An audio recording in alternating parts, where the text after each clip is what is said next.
Hi,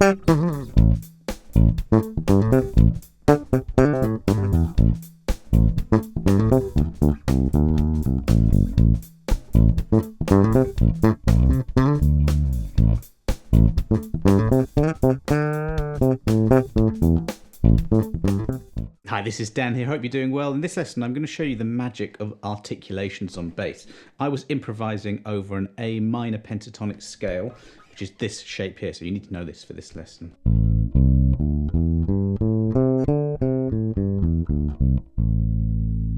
I probably will go elsewhere on the bass, but I'll explain as I do. Articulations, those are your hammer-ons, pull-offs, bends, slide, ghost notes, vibrato, and things like shakes, you know, which I did up there. So I'm going to go through them very slowly, but really and truly, for me anyway, those elements of bass technique is what adds flair. I mean, one of the reasons I wanted to do this lesson is the new Red Hot Chili Peppers album, which really brought my mind back to Blood Sugar Sex Magik, which I loved as a kid. And Flea's playing on that really, you know, it's full of the sort of funk techniques, which uses a lot of articulations. But anyway, look, here we have the shape. I'm going to quickly run through each of the articulations and a way that you can practice using this shape. So the first one is a hammer-on. And all I'm doing is I'm not writing any of these exercises down, I'm just using this shape, and then I'm going to use, you know, whatever articulation we've got and practice on that shape. So a hammer-on, so let's say we're on the 5th fret of the G string, plucking that note, the C. Then the next sound is going to be taken care of with the 3rd finger. Now, I'll just angle here, because when you do the hammer-on, you want your finger to be curled and quite rigid, not collapsing. You know, you don't get a good tone with that.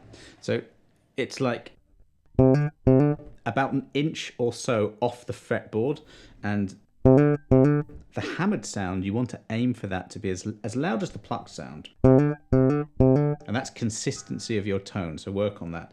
The hardest one to do probably is finger 1 to 4 or 3 to 4, which you could practice going from fret 7 to 8.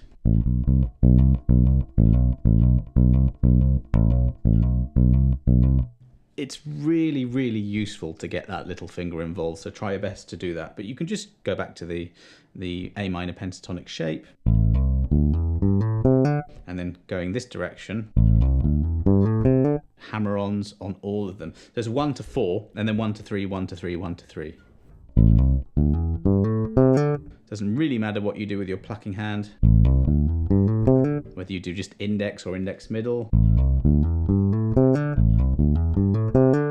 But that's a hammer-on. The opposite is a pull-off.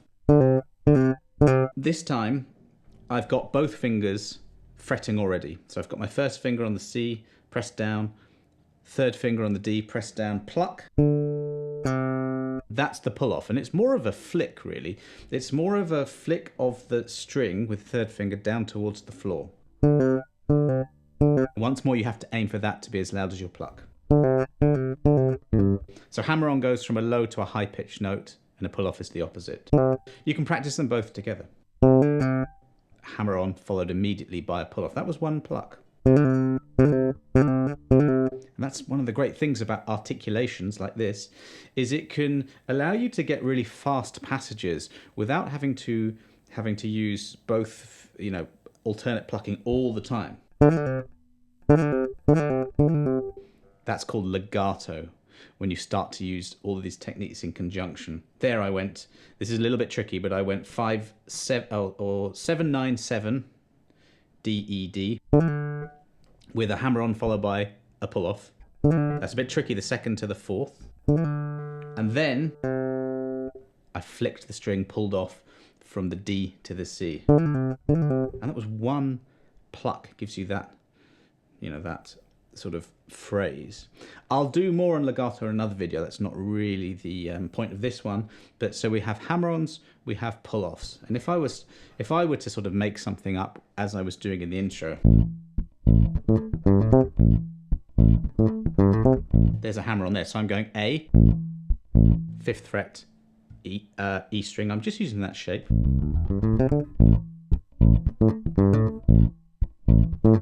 I've got my little finger ready for the octave, 2 across, 2 strings down. There's a ghost note, which is technically an articulation. There's another one of these things we're learning today.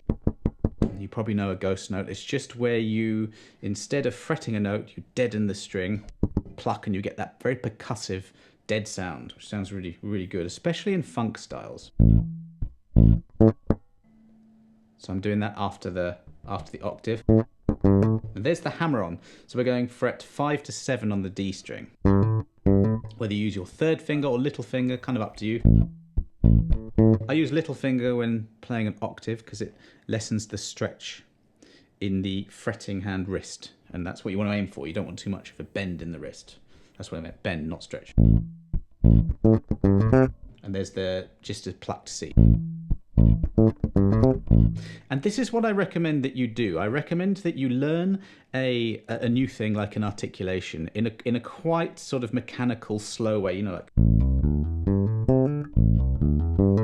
just to get it under your fingers, and then as soon as you comfortably can do this, get it early. It's just to improvise and to make up music, okay? So what I'm doing in order to do that is I'm using a scale and then just a few notes out of the scale. I'm coming up with the groove and just repeating it, using whatever it is I'm practicing within that, in this case a hammer-on. What about a pull-off?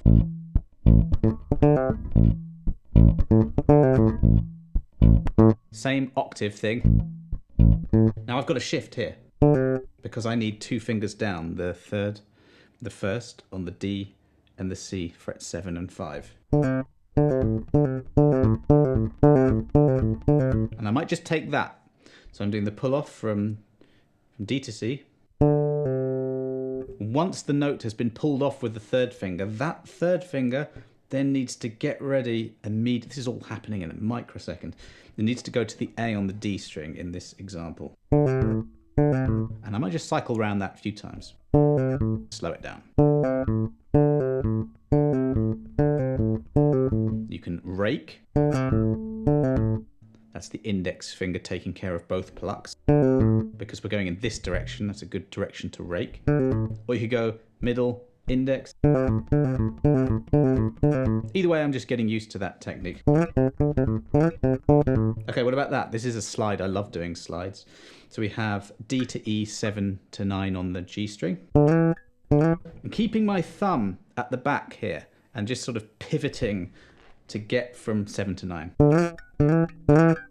Now you may do what I just did, which is overshoot the mark a bit. That's fine. Just get back practicing. My excuse, by the way, I've been on a holiday for 8 nights. I haven't played bass till this lesson, so if I'm rusty, I'm sticking to that excuse. So when you've got your pivot there, you can kind of return.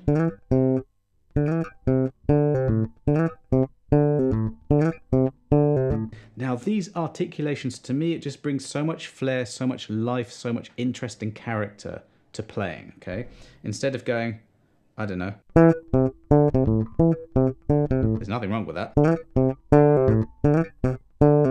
But the articulation sort of adds a little bit extra for me. May not be useful in every single aspect of playing, but it's good to have it under your fingers. Now what I will do is I will give you all the shapes of a minor pentatonic, not just this one, because if you have lots of notes that are on one string, that's really good for sliding on one string, for example.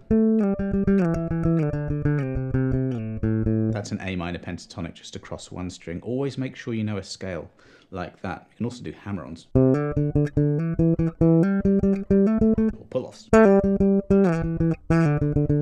combinations of these articulations. So yes, we're using that shape mostly, but what you want to do as a bass player is you want to become very familiar with this fretboard, with this neck, okay?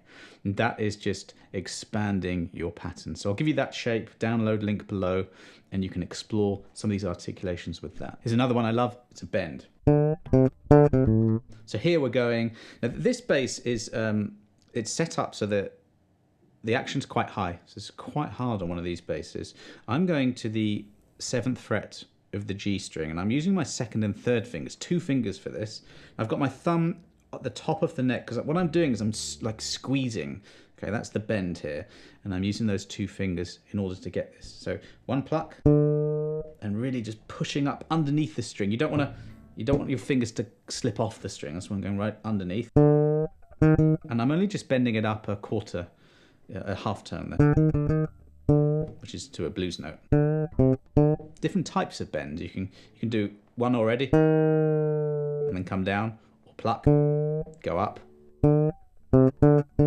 By listening to players that use these types of articulations, you can learn sort of your own licks by transcribing those, figuring them out, and then that becoming part of your playing.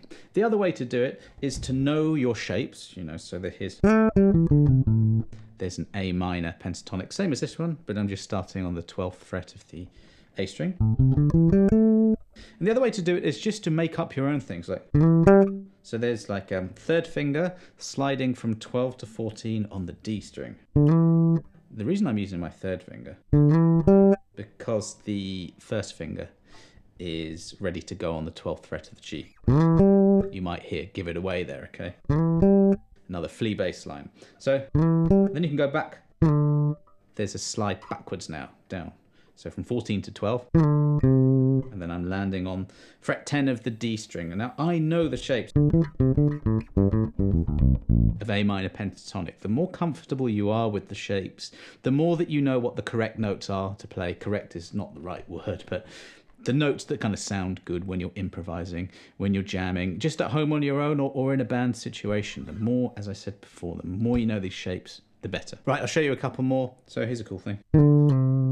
So I'm going pull off from fret 13 to 12 on the D string. That's that blues note again. So pull off from 13 to 12. 1 pluck, 1 flick towards the floor. I'm also muting that G string with the underside of the 1st so that I don't catch that string on the flick down. And then I'm doing a slide. So remember that 1st finger must be already fretted in order when you do the pull off to hear that note. So after that, you've got your slide. And that's what I did at the end. That's vibrato. A singer uses vibrato very obviously. A little series of mini bends on one note. And it just adds so much expression. Articulations are also called expressive techniques because that's exactly what they add to your playing. If you do want to go into this in any more detail, I've got a book called Complete Fingerstyle Bass Technique. I'll put a link for you below, and it goes into a lot of these articulations and some exercises to practice. But make up your own by knowing a few really choice notes on the bass. Like an A minor pentatonic scale, you just can't beat it for improvisation. Sounds really good for slap as well. And articulations figure a lot in slap playing.